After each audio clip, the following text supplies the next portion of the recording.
As poets and performing artists, we embarked on a journey of discovering creation stories from around the world.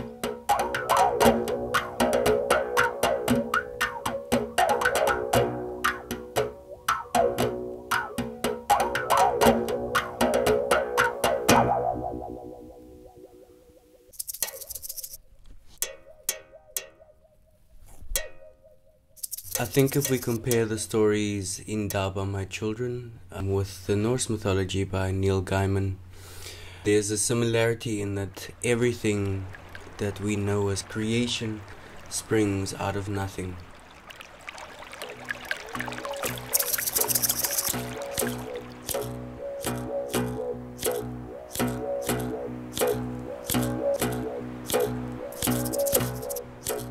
Motwa was our African father. He was a healer, a sangoma, an amazing storyteller who wrote truths in the most cosmic ways. Krida Mutwa's Indaba My Children was very amazing for me because I really enjoyed the idea that the goddess Ma, our mother, was a huge influence in the creation of this world. It has a strong feminine feel. In the Norse mythology, I found it to be very, very masculine.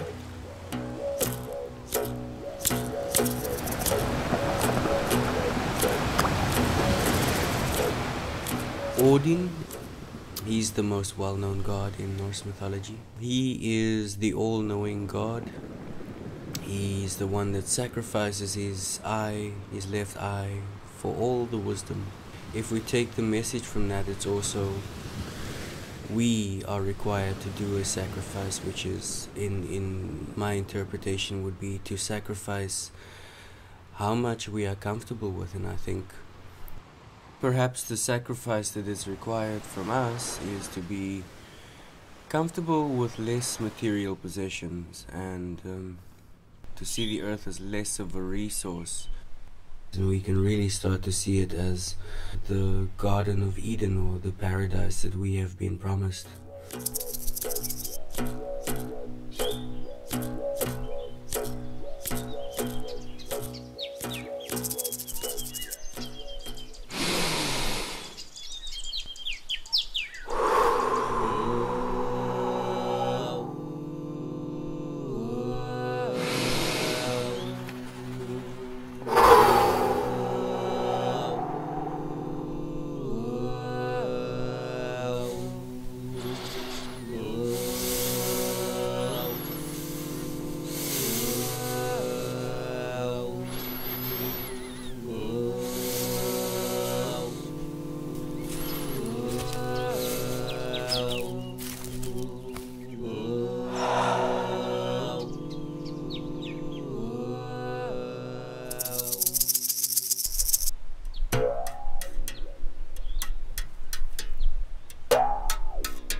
All the gods in all the worlds rejoiced, for the people had a choice. Creation had a name and a reason, little did they sense the treason. Sons and fathers turn on mothers, and the ghosts are wholly misunderstood. The moon has cancer and does not yet know the power he has. Forever the virgin has her season. I bet you 30 pieces of silver in time. Time will tip the scale and lift the veil. With a bird's eye view, the arrow cuts the night down to size.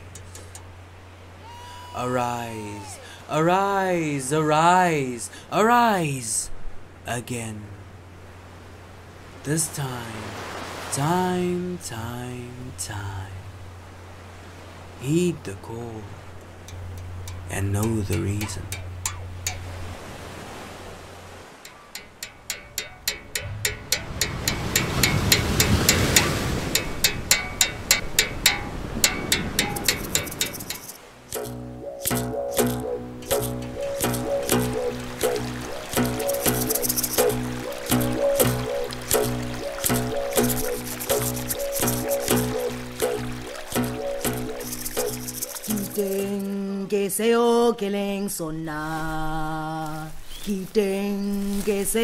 I'm purely here to uplift other people, animals, and my environment.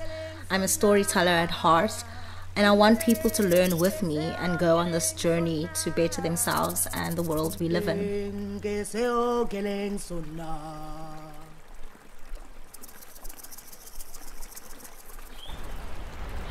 I exist. I am what I am. I was suffocating, frustrated, and could not break through. The questions of who I am and what I was here for kept circling my mind like vultures about to lunge on its delicate prey. There was a moment when I felt that was it. I could do nothing. I felt nothing. I was nothing. There was no time, no space, there was no thought. I now think back to before I was to be. Who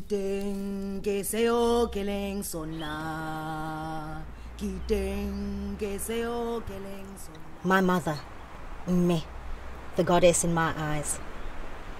Suffocating, frustrated, and could not break through. Controlled by a man who gave her life. The confused notion that we bear witness to from time after time, man making decisions over woman's devotions, the battle between pain and pleasure, compassion and indifference, warmth and hostility, love and war. And I am born. I exist. I am the creation of the past friction. I am confused at this thought, the reasoning for my being, the reaction of the conflict that was brought together. Who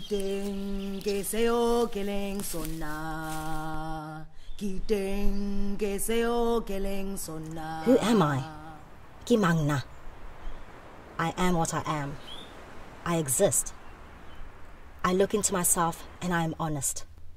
I am strong. I am passionate. I am accepting. I am brave. I am fair. I am beautiful. I am my mother. Umama Modimo. I am the goddess in my eyes.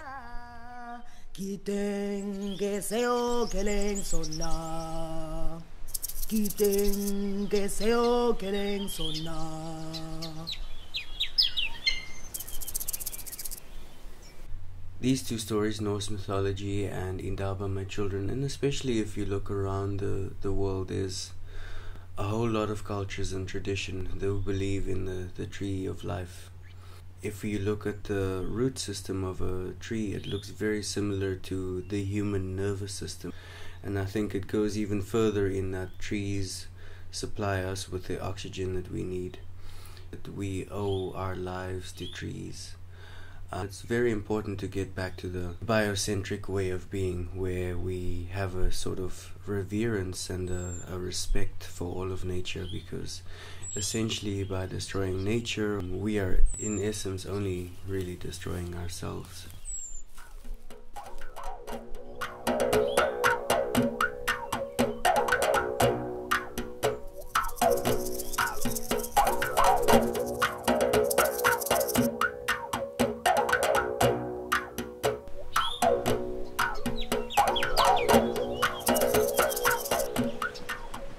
I think for me, what I really hope that we achieve with this film is that we show that our differences are not really that different, and it's up to us to really just remember some of the ancient wisdom again.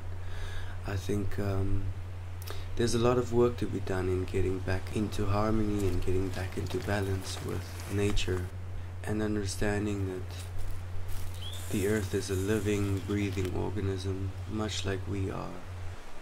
And there is a huge, expansive creation that we are a very small part of.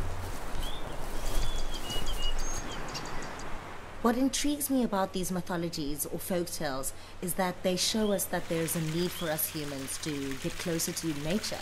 And if we're able to read into these stories very well, we can learn to nourish nature, and nature will be able to nourish us and teach us how to nourish ourselves.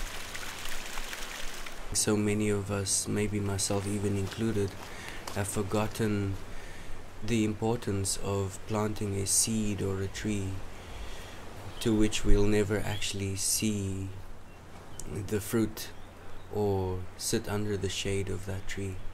So I think it's a cry for us to remember that we are not just living for ourselves, but for the generations that come after us. Can we not see ourselves striving to learn from the past, from history repeating itself? Can we not see ourselves as being part of this vast universe, man as tree and woman as sky? We are all part of the creation of this world.